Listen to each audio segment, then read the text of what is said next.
Hey everyone, Chicky Starcraft here, bringing you another commentary. This is going to be for SC2casts.tv's show match slash King of the Hill that we're going to be doing for a few weeks here now.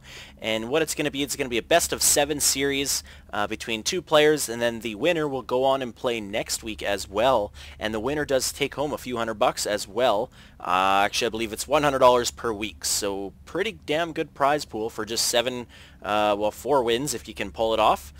But anyways, let's go ahead and get into Game 1 here. Game 1 this week, we are going to have MTW Dimaga spawning as the blue Zerg in the bottom left-hand corner here on the first map, which is going to be Dimaga Caverns. And it will be a pretty much just the ladder map pool, and then it is loser picks next map. And once again, SC2casts.tv, King of the Hill, number 1, Dimaga vs. Kiwikaki is going to be the yellow Protoss spawning at the top right-hand corner. And this is brought to you, of course, by StarCraftWorld.it, so check them out as well. Check out both of our sponsors. We greatly appreciate it. Yeah, PvZ here on Dimaga Caverns should be fairly interesting. Kiwikaki, I have been very surprised with lately by his play. He's a very phenomenal player. He's probably really well known for his Blink Micro with his Stalkers. Just absolutely fantastic player with Blink Micro. Of course, if you guys haven't seen it, you probably will see it in one of these 3 games, as it is one of his best plays. And against Zerg, it can be a very good strategy to use. Against Zerglings, of course, you can blink as soon as they get a surround on you. You can blink away. And Roaches have a really tough time dealing with Blink Stalkers because of their short range. Hydras don't have really much of a problem, but of course Hydras are a much later unit than Stalkers, so it's really a tough unit to combat as a Zerg player. So right now we actually don't see anything from Dimaga yet. It looks like he's going for a 16 hatch, and then he's going to be scouting as well. So the hatch is going to try to go down. Kiwikaki was trying to block it off, but he didn't get the chance to. And it looks like that scouting drone was just going to be used for chasing off this probe if he was being persistent and trying to stop Dimaga from expanding. But lo and behold, here we do see the spawning pool going up now at 15 as well, and probably a gas right after that. That seems to be a common build, although I do see it 15 hatch, 14 pool, 13 gas, but looks like he did modify it just a little bit, although no gas. So he's not going to have metabolic boost really early, and that's not going to allow him to deal with any type of early harassment if anything does come. But if we look at Kiwikaki's base, we do see a 1-gate fast expand. And so that was Pylon Gateway Nexus.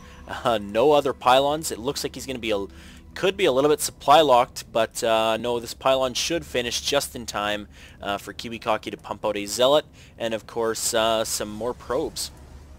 And important to note, Dimaga is now getting that scouting information off. He is going to see this gateway, he is going to see the pylon, and he hasn't quite yet seen the gateway. Ah, there it is. So he's got no notion of the Nexus. His expansion is up. Now he knows he's free to drone up or even take a 3rd base if he does choose to do so. Although on this map it is a little bit tough to take a 3rd base. You can bring a drone all the way around to this side, but you've got to go a long way around. Of course, your gold is protected by some destructible rocks, and as we know, Zerglings just do not take those out anytime soon.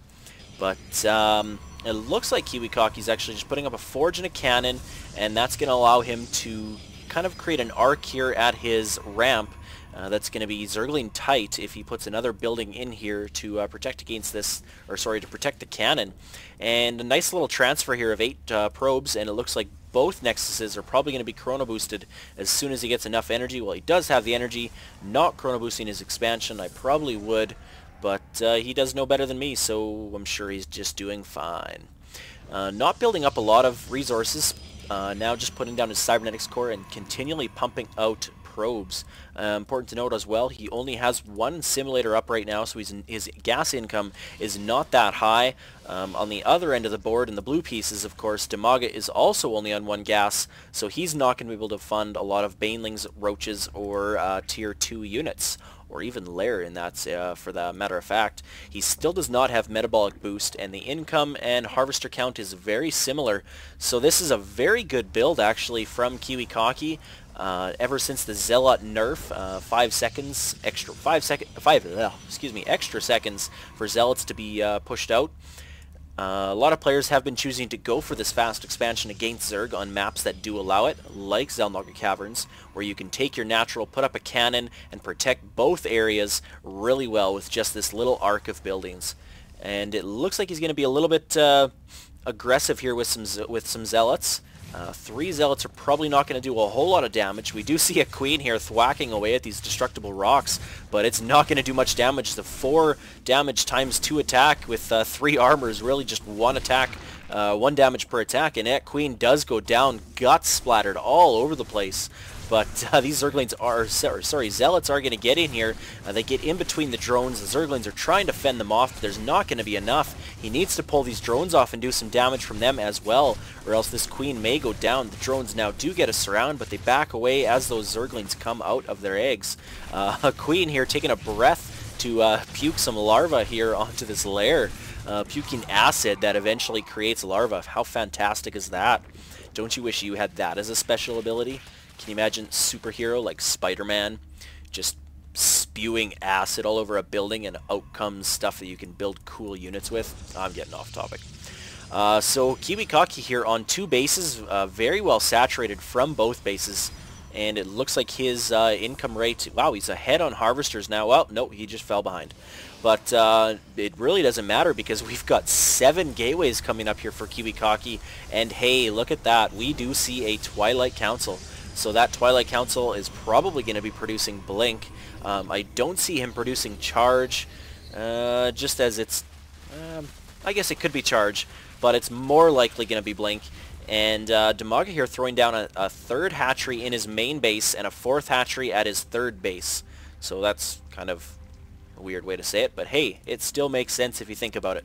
So we see a lot of Zerg players doing this lately, and it's a very good tactic, and we had some pause going on. We had some stream issues, I believe, but anyways, these games were streamed on the 28th, but the stream for a lot of players wasn't working. For some players it was, so I just decided to recast the games, all lag aside, no choppiness, nothing, just recast the games, and yeah, get these games to you. But anyways, Dimaga doing a very good job spreading creep. He is spreading it in all 3 directions. Now, important to note, even though he's only used 1 creep tumor right now, he does have overlords just spreading that creep. That is something that you really want to do as soon as you get into lair tech. You want to spread your overlords out as much as you can and utilize them for the extra benefit of creep. Now, when you're spawning creep tumors, there is a small time, if you're like right here, if there would have been an overlord here, he could have pushed that creep tumor out about 3 or 4 range further. So if you use your overlords properly, you can leapfrog your creep tumors a little bit further than normal if they were just by themselves. Now, also important to note, if you put 2 creep tumors side by side, the creep will actually spread faster, and by the time their cooldown is ready, the creep will be at max distance and you can spread both creep tumors. So 2 is pretty much the magic number for creep tumors in spreading it out as effectively as possible. And Blink is ready for Kiwikaki. We've got a large force here with sentries, a couple zealots, just 1 zealot, and a bunch of stalkers against a bunch of bird roaches. That is actually a lot of bird roaches.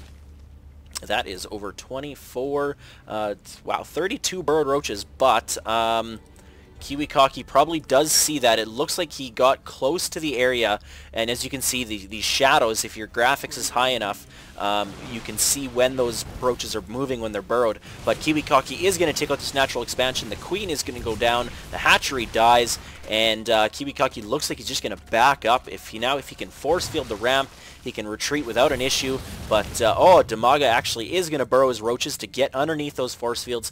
Good job by him, and looks like he is going to put some more pressure onto Kiwikaki. He knows now that Kiwi's on 2 base, probably taking his 3rd. I don't think he's seen, no, he has not seen the gold up, although it is finished and ready to be saturated. Some more stalkers being warped in, force fields going down. Actually, very nice job with the force fields. Even though the roaches can burrow underneath them, it makes them forces them to actually not be able to unburrow, because then they'll just be trapped and just running frantically.